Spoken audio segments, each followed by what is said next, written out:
Question 5 on the Archives Revealed Cataloguing Grants application form is to simply please provide evidence of the need for this collection to be catalogued with a maximum of 500 words. There's 2 key words within that little question, and the key words are evidence and need. And those are the 2 that we really need to keep in the forefront of our mind as we move on to pull together this 500 words. So what I'd like to just mention first of all is when you're writing your statement for need is to please try and avoid the trap of assumption.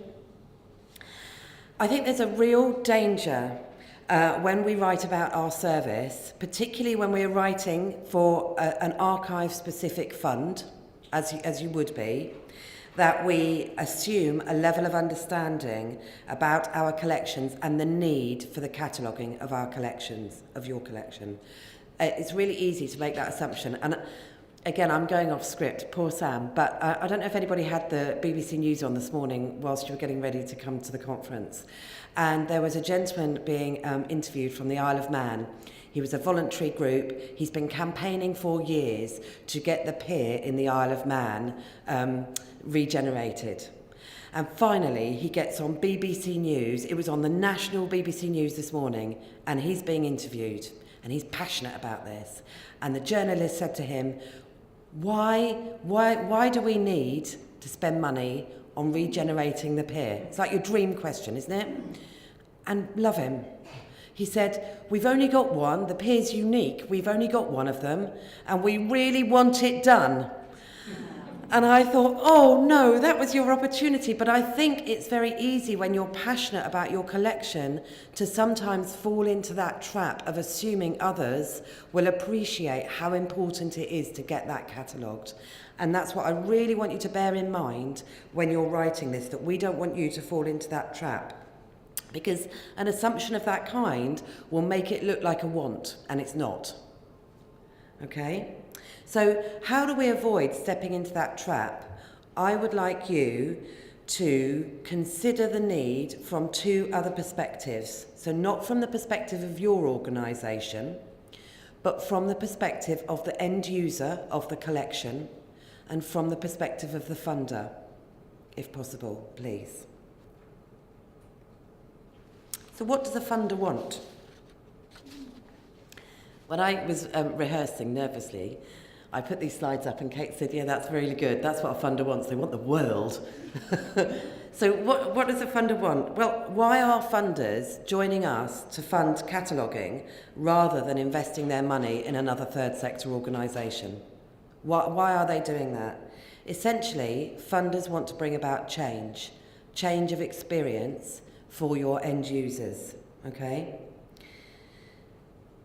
That's why they're putting their money into this. They want to unlock those doors. And in this section of need, you need to show them how catalogue is going to do that for your collection. This is your chance to really tell that story and to demonstrate the difference that your collection is going to make when catalogued. Okay? And also, when you're writing this section, please bear in mind, not all of the assessment panel will be archivists. Okay? They might be from the archive sector, but they might not be archivists. They might not understand archivist language. Not all of our funders that we're going to for more funding, at the moment this is a relatively modest fund, we want to increase it, are used to dealing with archives. We need to make this really, really easy for them, okay?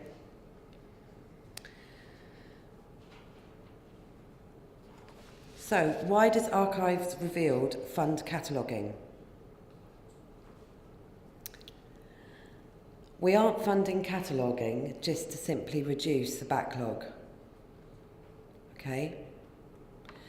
We're funding cataloguing because we are aiming to enable archivists to identify, catalogue and make accessible significant collections that would otherwise remain hidden within unprocessed material.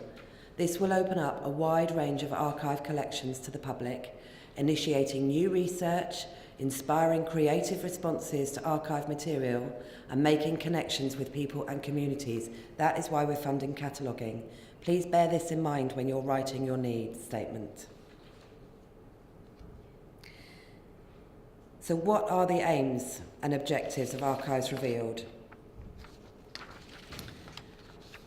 We want to increase access to previously unavailable archive material.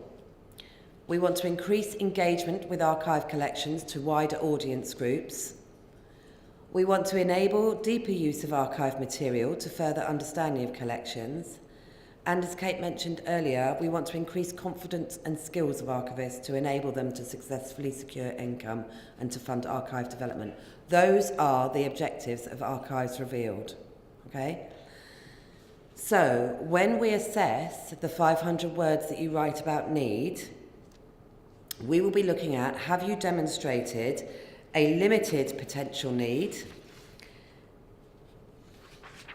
a reasonable potential need, or a strong potential need? So, can I give you a couple of examples? A limited potential need might be you've provided information about the collection to users, and that has resulted in a few requests to access the collection or requests that the collection is catalogued. So, or you have not provided any testimonials or feedback to support the cataloguing of the collection. That might indicate that the need is not that great. A reasonable potential of need might be demonstrated by you've provided some testimonials, a small amount of feedback from users, or that you have demonstrated that there could be a reasonable amount of potential use for research when the cataloguing is done, or that you've been provided a comparison with a similar collection in another archive that has a reasonable level of use. Okay. Strong potential need. So you have usage figures for the collection which are good for an uncatalogued collection and indicate that when catalogued, the collection would have a high research use, for example. Or that you've compared it to another similar collection that has strong use, and you've provided user figures for that. Or that you've demonstrated within your statement knowledge and understanding of the collection and similar collections, and that you've assessed that the collection will have high usage after it's catalogued. Okay? So those all, I hope that, does that give you a sort of insight into what we'll be looking for within this statement? But before we move on to another exercise, you'll be pleased to hear. Need versus want. And it's the evidence that takes you from a need to a want. So Neil, you mentioned a strategic plan.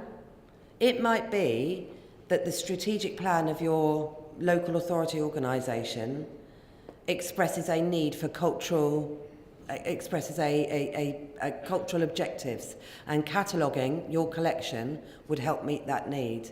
That might, Neil, be somewhere that some information that you would put into this statement if you have any evidence. Okay? We would like explicit examples, and we'd really like you to draw out the benefits.